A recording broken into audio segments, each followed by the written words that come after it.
Bonjour, c'est Clémentine Portier-Kaltenbach. Soyez les bienvenus au cœur de l'histoire.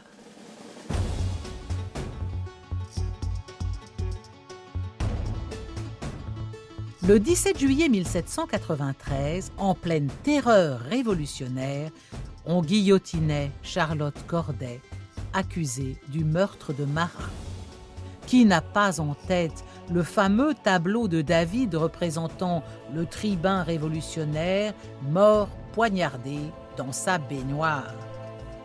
Mais qu'est-ce qui a bien pu pousser une jeune fille de 24 ans à commettre un tel acte?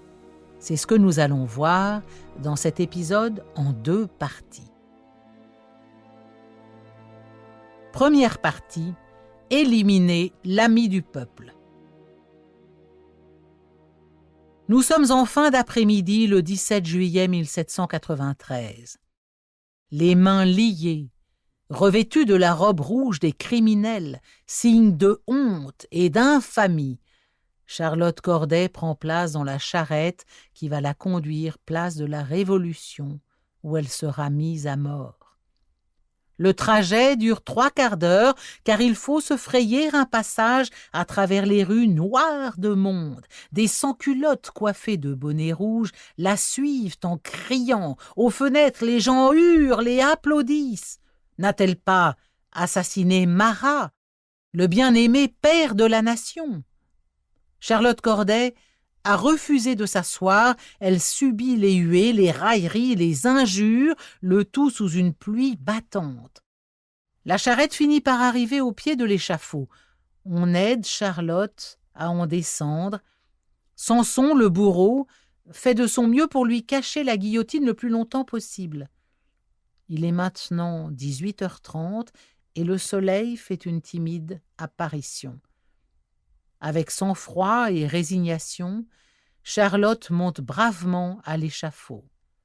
Elle pâlit légèrement en voyant le couperet qui scintille au soleil couchant, mais elle semble vouloir observer la guillotine et se tournant vers le bourreau lui dit « J'ai bien le droit d'être curieuse, je n'en avais jamais vu. » Elle s'allonge alors toute seule sur la bascule.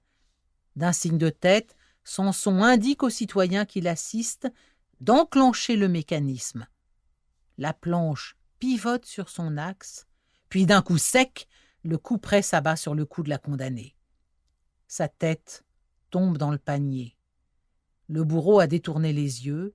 Il n'a pas vu que Legros, l'ouvrier chargé de l'entretien de l'échafaud, avait saisi par les cheveux la tête de la suppliciée et, la montrant au peuple, l'a giflée.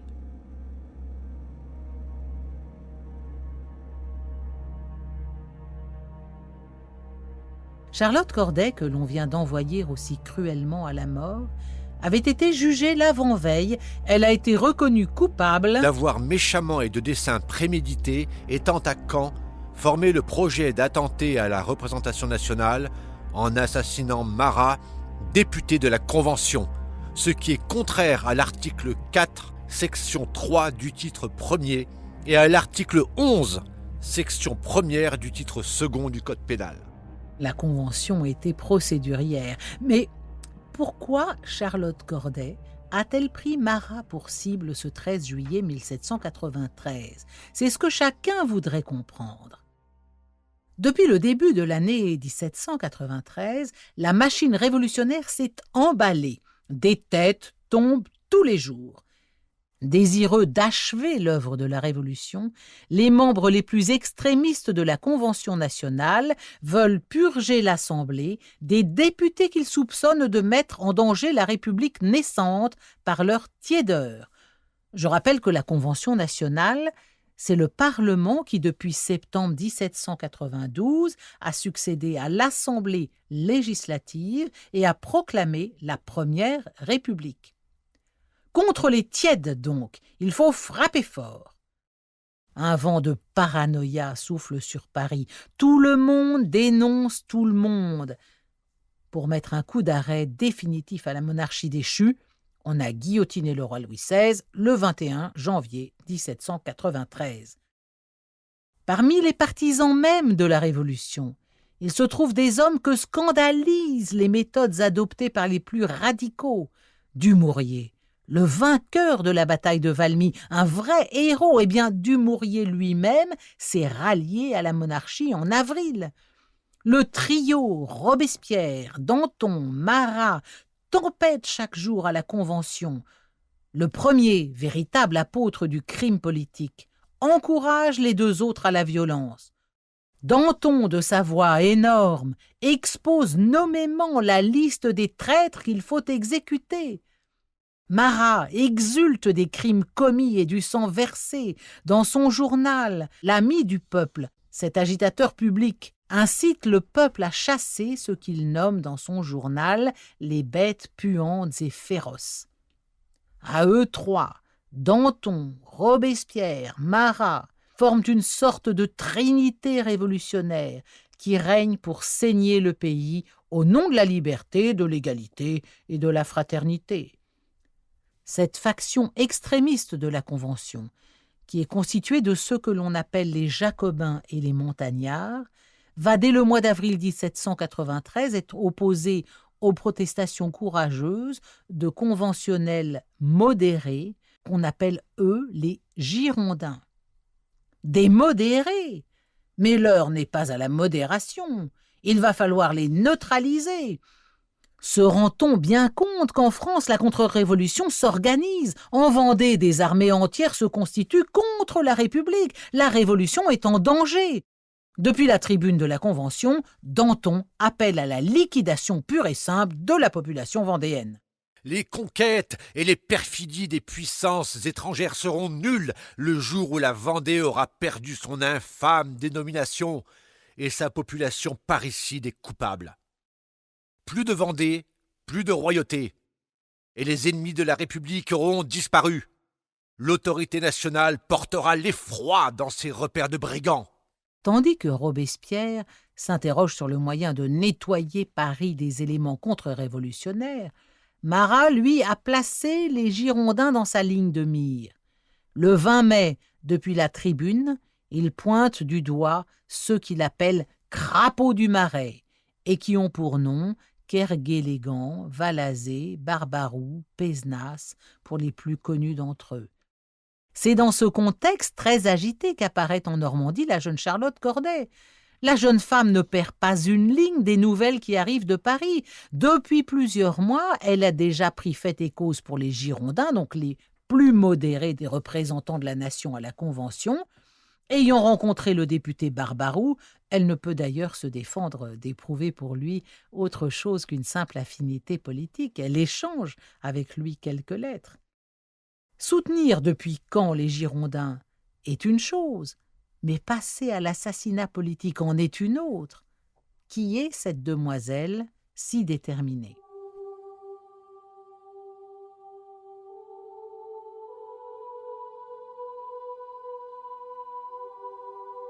Charlotte est née le 27 juillet 1768 à Saint-Saturnin des Ligneries, village de Normandie.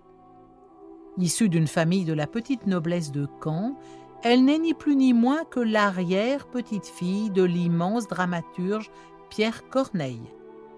Son père, personnalité entière et complexe, n'est pas étranger aux idées nouvelles, mais il reste fidèle à l'Ancien Régime.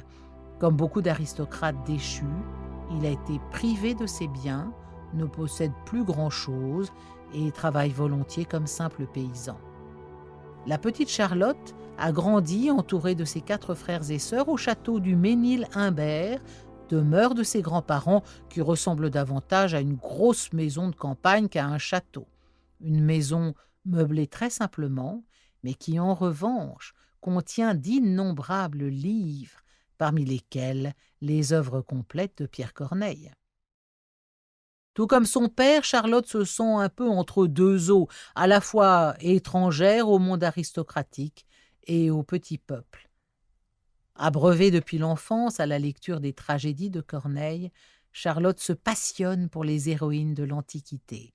Les guerrières, les justicières comme Antigone, les prophétesses comme Cassandre la fascinent. Charlotte est aussi une jeune femme généreuse. Depuis son plus jeune âge, imitant en cela ses parents, elle a le souci des autres. La demeure familiale est souvent ouverte aux pauvres. Une jeune fille idéaliste et bonne, dont la vie bascule soudain en 1782. À l'âge de 13 ans, elle perd successivement sa mère et sa sœur aînée. Son père doit donc se résoudre à la mettre en pension ainsi que l'une de ses sœurs à l'abbaye aux Dames de Caen. Charlotte va y passer près de 10 ans. Durant ces années de formation, elle développe tous les aspects de sa personnalité. L'abbesse a remarqué qu'elle est une fille entière et opiniâtre. Quand elle ne comprend pas quelque chose, il faut impérativement que l'on prenne le temps de le lui expliquer. Et lorsqu'elle a compris, elle y adhère ou non, mais tout entière. Toutes les sœurs ont remarqué également la piété de cette pensionnaire, qui pourtant n'a formulé aucun vœu monastique, mais elle participe aux offices religieux tous les jours, se confesse, communie. Au milieu des lectures religieuses, elle découvre Rousseau, dont elle n'apprécie pas les romans trop tièdes à son goût. Dans son esprit épris d'absolu, se tisse un mélange complexe où s'amalgament les héroïnes de l'Antiquité grecque, les martyrs du christianisme et les idéaux des Lumières. Il fallait le génie propre au XVIIe siècle pour voir s'unir dans une même âme Andromaque, Sainte Blandine et Mademoiselle de Saint-Yves, respectivement tragiques veuves d'Hector de Troie dans l'Iliade d'Homère, martyrs chrétiennes et personnages d'ingénus créés par Voltaire. Charlotte Corday, c'est un peu ces trois femmes à la fois.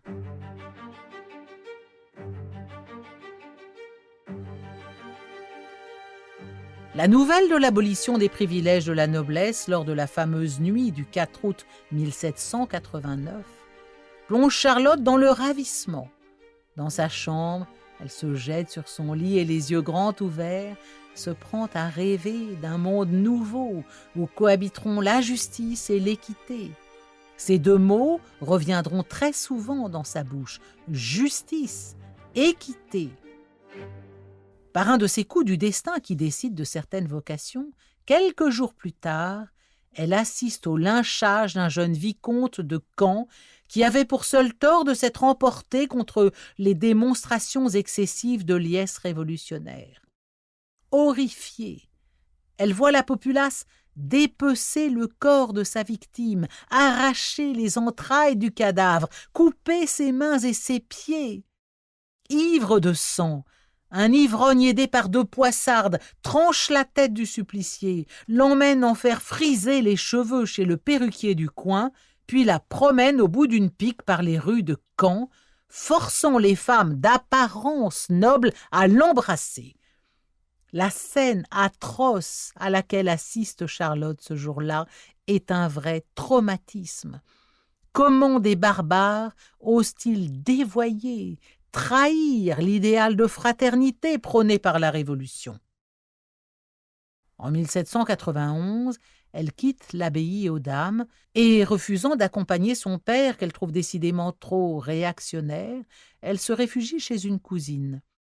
Loin de ce père qui représente un monde dont elle ne veut plus entendre parler, elle lit Voltaire, Rousseau, les encyclopédistes et la vie des hommes célèbres de Plutarque. Elle le sait à présent.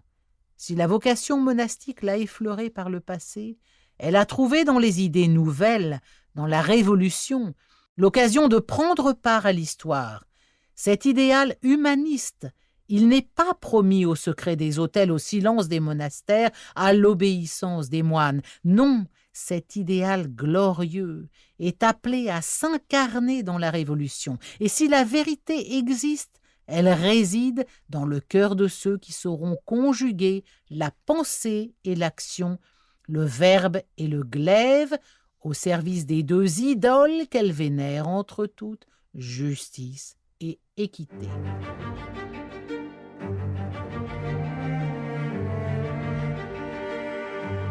Si elle a oublié le meurtre du jeune vicomte qu'elle avait vu mettre en pièces à Caen, Les massacres de septembre 1792 la ramènent à une réalité qu'elle a refoulée au plus profond d'elle-même.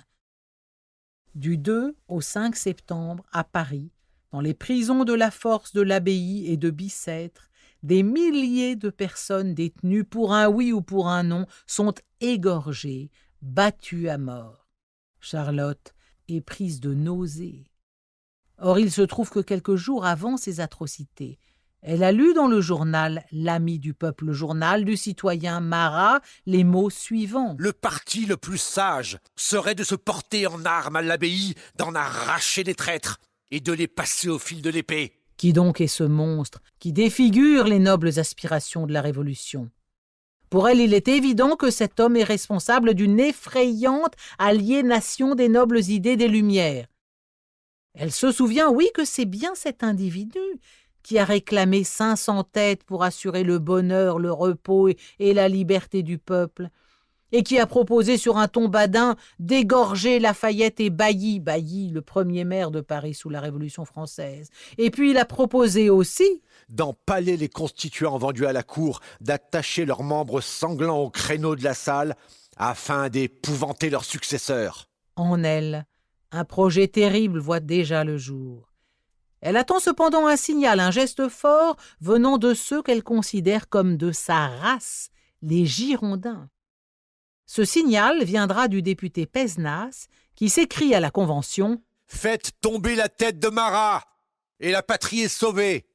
Elle sera l'ange exterminateur qui fera tomber l'ignoble tyran qui menace la Révolution et s'apprête à piétiner l'idéal dont, dans le secret de son cœur, elle a toujours rêvé d'être le bras armé.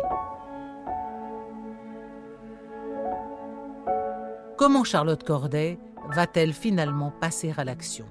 C'est ce que nous verrons dans la seconde partie de cet épisode.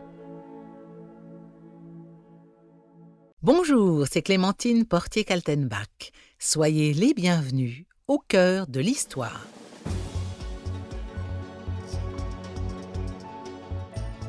Nous avons quitté une Charlotte Corday exaltée et prête à venir à Paris pour exterminer le tyran qui, selon elle, menace la Révolution française. Seconde partie, l'ange de l'assassinat. En décembre 1792, à la nouvelle de la condamnation à mort de Louis XVI par 387 voix contre 334, Charlotte Corday est effondrée. Je frémis d'horreur et d'indignation. Tout ce qu'on peut rêver d'affreux se trouve dans l'avenir que nous préparent de tels événements. Tous ces hommes qui devaient nous donner la liberté l'ont assassiné. Ce ne sont que des bourreaux. Au fil des mois, Charlotte s'est convaincue que Marat est vraiment l'homme à abattre. À la Convention, d'ailleurs, nombreux sont ceux qui exigent son exclusion. Mais il a noué des liens solides avec les pires des leurs, ceux qui tiennent les rênes de l'appareil judiciaire. Et lorsqu'au terme d'un procès de façade, il sort victorieux des crimes dont on l'accuse, il est porté en triomphe par les rues. Des sans-culottes payés pour la circonstance le couronnent de chênes et de lauriers et vont porter leur idole devant l'Assemblée nationale. Charlotte, que son idéal porte à croire qu'on a l'apparence qu'on mérite, est autant révulsée par l'âme de Marat que par son physique. Elle déclare: d'aspect, c'est un monstre, petit, large, la tête énorme, la démarche rapide et sautillante, la mise malpropre et recherchée, le front plissé sous le bonnet rouge ou le mouchoir noué, le nez courbe, écrasé sur la bouche longue et mince, la mine insolente ou sardonique, le teint de plomb, les yeux ronds, clairs, inquiets, d'un gris jaune. C'est dans cette disposition d'esprit que Charlotte, dont le regard est toujours braqué sur Paris, va tenter de joindre les Girondins qui incarnent toutes ses aspirations. Elle aime leur esprit porté au lyrisme, leur verbe empreint de poésie. Or, le 31 mai 1793 se produit le coup de tonnerre qui va décider Charlotte à passer à l'action. À la Tribune, Marat a fait exiger l'arrestation d'une trentaine de Girondins. Or, dans le Calvados, province natale de Charlotte, tout le monde ou presque est girondin. Elle apprend le 5 juin que les députés proscrits vont se porter à Caen. Son cœur frémit, elle va pouvoir les rencontrer. À partir du 9 juin, celle qui se distinguait jusqu'alors par une mine austère et une perpétuelle réserve décide de se faire belle. Elle s'habille mieux que de coutume, elle se maquille, elle soigne sa coiffure. Elle sort tous les jours, fréquente les salons de Caen, elle fait des rencontres, mais à ses yeux seule compte celle de Barbaroux. Barbaroux qui est pour elle l'idéal antique incarné. Barbaroux, étourdissant de verve et de jeunesse, paré de la beauté d'un dieu et des dons de toutes les fées, et qui avait déjà connu à 26 ans la gloire et ses revers. Entre les deux, quelque chose se produit. Elle est belle, il est beau. Dans les salons, on dit « belle comme Charlotte Corday » et l'on dit aussi « beau comme Barbaroux ». Ils se parlent peu. Selon son habitude, Charlotte se contente de baisser la tête et de se taire. Barbaroux, malgré la tendresse qu'il éprouve pour elle, s'amuse parfois des emportements de la jeune femme. C'est au terme d'une de ces rencontres qu'elle prend subitement sa décision. Le 10 juillet 1793 au soir, de retour chez elle, elle brûle tous ses papiers, sa correspondance et les billets échangés avec Barbaroux. Elle écrit une lettre à son père. « Je vous dois obéissance, mon cher papa. Cependant, je pars sans votre permission. Je pars sans vous voir, parce que j'en aurais trop de douleur. Je vais en Angleterre, parce que je ne crois pas qu'on puisse vivre en France heureux et tranquille de bien longtemps. En partant, je mets une lettre à la poste pour vous, et quand vous la recevrez, je ne serai plus en ce pays. » Mais ce n'est pas de l'Angleterre dont il s'agit. Charlotte sait très bien que ses jours sont comptés. Le 11 juillet, elle prend la diligence pour Paris. Vers midi, la voiture s'arrête dans la cour des Messageries nationales, rue Notre-Dame-des-Victoires. Elle prend une chambre à l'hôtel de la Providence, au 19 de la rue des Vieux Augustins. Inopinément, elle apprend que Marat est malade, qu'il n'est pas à la Convention. Dommage, c'est là qu'elle voulait frapper aux yeux de tous. Il lui faudra donc aller chez lui. Le surlendemain, elle se rend au Palais Royal où se trouvent toutes sortes de boutiquiers, notamment des couteliers. Il est tôt, moins de 8 heures du matin. Elle fait plusieurs fois le tour du jardin. Une coutellerie s'ouvre, la première de la journée. Elle achète pour 2 francs un couteau de cuisine tout neuf, aux manches noires, et dans une gaine de carton. Elle le glisse dans son corsage. Elle est nerveuse. Elle prend alors une voiture en direction du domicile de Marat, 30 rue des Cordeliers, près de l'actuel carrefour de l'Odéon. Lorsqu'elle se présente à l'adresse indiquée, on lui dit que Marat est malade, il ne reçoit personne. Elle rentre à son hôtel et envoie un billet au député Montagnard, à Marat donc. « Je viens de Caen. Votre amour pour la patrie doit vous faire désirer connaître les complots qu'on y médite. J'attends votre réponse. » À 7 heures, enfin, elle est reçue chez Marat, chez qui elle s'est présentée à nouveau. Une jeune femme la précède. On traverse 2 pièces et on parvient à la salle de bain. Pourquoi la salle de bain ? Eh bien parce que Marat souffre d'une affreuse maladie de peau, une forme de lèpre ou d'eczéma carabiné qui le dévore constamment. Et seuls de longs bains chauds, auxquels on ajoute du soufre, soulagent un peu les insoutenables démangeaisons qu'il endure. Il est donc dans la baignoire où il passe le plus clair de son temps lorsque Charlotte est introduite auprès de lui, ce fameux 13 juillet 1793. C'est un cabinet étroit, presque obscur. Le jour à son déclin n'y pénètre que par une croisée à carreaux verdâtres. L'air humide et chaud sent le marécage. On a l'impression d'être au fond de l'eau. À gauche, Charlotte discerne enfin Marat dans sa baignoire sabot de cuivre. Il est vêtu d'un peignoir. Une serviette mouillée lui entoure la tête. Des journaux, des papiers couvrent une planchette posée en travers de la baignoire. Près de lui, un billot de bois supporte l'encrier.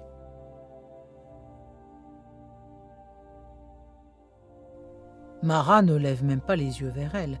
Il est en train de rédiger un ordre d'exécution sur la planche posée en travers de sa baignoire. « Donnez-moi le nom des complotistes. » Elle égrène lentement quelques noms. « Je les ferai tous guillotiner dans peu de jours à Paris. » C'est l'instant fatal. Charlotte, à ces mots, lève le bras et plonge le couteau qu'elle gardait sur son sein dans la poitrine de Marat. Ce dernier a juste le temps de s'écrier « Ma bonne amie, on me tue !» La lame, plantée jusqu'à la garde, a tranché net l'artère aorte. Le sang jaillit de la plaie par saccades. Quelques secondes de râle sinistre. Charlotte n'a pas bougé. Elle a accompli sa mission. Marat est mort.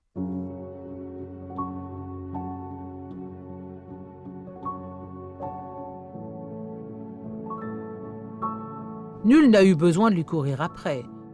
La bonne amie de Marat, alertée par les hurlements de son compagnon, est accourue. Charlotte est là, contre le mur, à garde. Marat, dont le visage, couvert de dartres de lésions cutanées, a déjà revêtu le masque cadavérique et il gît là dans sa baignoire. Les jets de sang achèvent d'arroser le corps blême du député montagnard. Un râle sourd sort encore de ses lèvres livides, ses yeux sont mi-clos. D'ultimes convulsions secouent son buste, créant dans le bain rouge de sang un affreux clapotis. Des délégués du comité de sûreté générale arrivent juste à temps pour éviter le lynchage de Charlotte par la foule accourue sur place. On l'emmène sous bonne garde à la prison de l'abbaye. Depuis sa cellule, Charlotte écrit à Barbaroux. Elle lui avait promis le récit détaillé de son voyage à Paris. « Je n'ai jamais haï qu'un seul être, et j'ai fait voir avec quelle violence. C'était une bête féroce qui allait dévorer le reste de la France. » On la transfère à la conciergerie, où sera jugée la reine Marie-Antoinette quelques mois plus tard.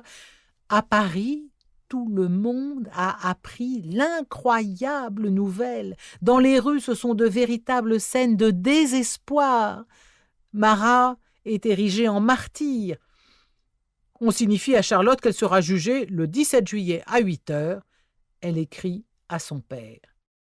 « Pardonnez-moi, mon cher papa, d'avoir disposé de mon existence sans votre permission. J'ai vengé bien d'innocentes victimes. J'ai prévenu bien d'autres désastres. Le peuple, un jour désabusé, se réjouira d'être délivré d'un tyran. Adieu, mon cher papa, je vous prie de m'oublier, ou plutôt de vous réjouir de mon sort. La cause en est belle. J'embrasse ma sœur que j'aime de tout mon cœur, ainsi que tous mes parents. N'oubliez pas ce vers de Corneille. Le crime fait la honte, et non pas l'échafaud. C'est demain à 8h qu'on me juge, ce 16 juillet. » Le lendemain, elle est présentée au tribunal. Le député Montanet est chargé de l'interroger. « Qui donc vous avait inspiré tant de haine contre Marat ?» Je n'avais pas besoin de la haine des autres, j'avais assez de la mienne. « Mais la pensée de le tuer a dû vous être suggérée par quelqu'un. Qui vous a engagé à commettre cet assassinat ?» On exécute mal ce qu'on n'a pas conçu soi-même. « Que haïssiez-vous donc dans sa personne ?»« Ces crimes !» »« Qu'entendez-vous par ces crimes ?»« Les ravages de la France. »« En lui donnant la mort, qu'espériez-vous donc ?»« Rendre la paix à mon pays. » Et de conclure, « J'ai tué un homme pour en sauver 100 000. » À midi, le tribunal décide que Charlotte Corday mérite la mort. La sentence doit être exécutée le jour même. On la ramène dans sa cellule. Un prêtre vient lui proposer de se confesser. Elle refuse. « Je n'ai pas besoin de votre ministère. » En elle, l'antique meurtrière Clytemnestre a chassé la chrétienne sainte Blandine et l'orgueil de la justicière, l'humilité de la sainte. Un peintre déjà présent au jugement se propose de faire son portrait. Elle accepte de bonne grâce. Les minutes passent. Samson, le bourreau, vient lui faire revêtir la chemise rouge des criminels, puis il faut aussi lui couper les cheveux, épaisse parure dont elle n'aura plus besoin désormais et qui pourrait gêner le couteau de la guillotine. Elle en fait cadeau au peintre. Dehors, une charrette l'attend. L'orage éclate. Aux yeux de ceux qu'afflige sa mort prochaine, Charlotte allant au supplice, drapée dans sa robe rouge, semble une statue grecque.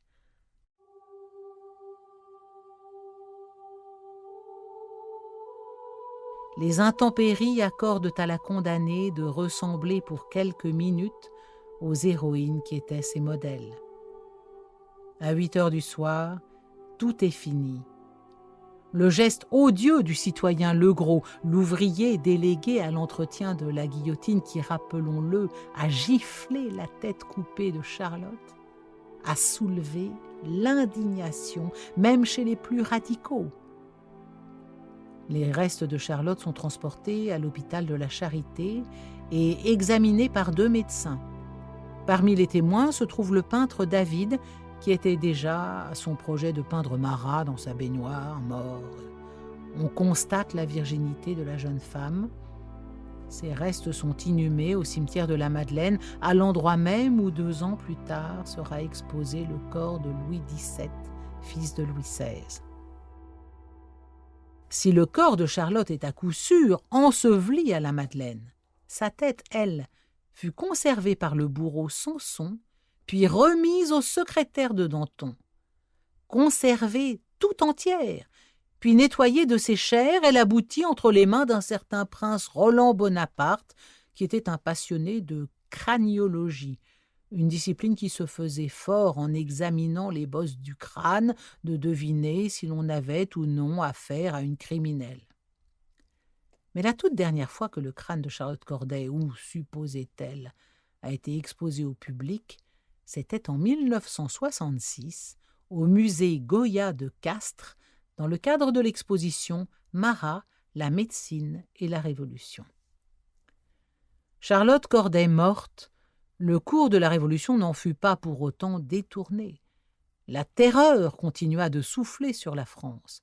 Durant l'été 1793, des centaines de milliers de Vendéens furent exterminés, victimes des colonnes infernales de Turreau, ce général républicain dont les troupes incendiaires détruisaient tout sur leur passage.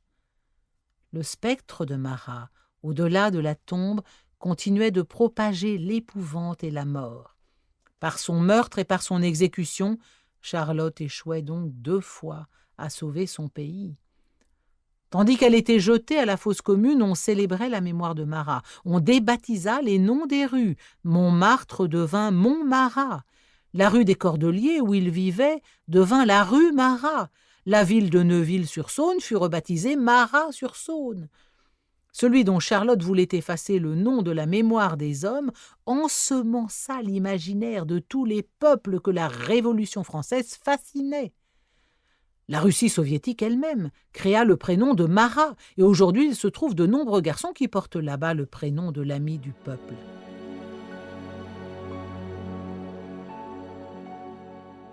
Pour celle qui fut surnommée un temps la Jeanne d'Arc de la Révolution, ou l'ange de l'assassinat, en revanche, nulle mémoire. Elle voulait inscrire son nom dans le cours du destin comme justicière de son peuple. On ne se souvient plus d'elle que comme une meurtrière associée pour toujours au nom de Marat, qu'elle voulait pourtant effacer du livre de l'histoire.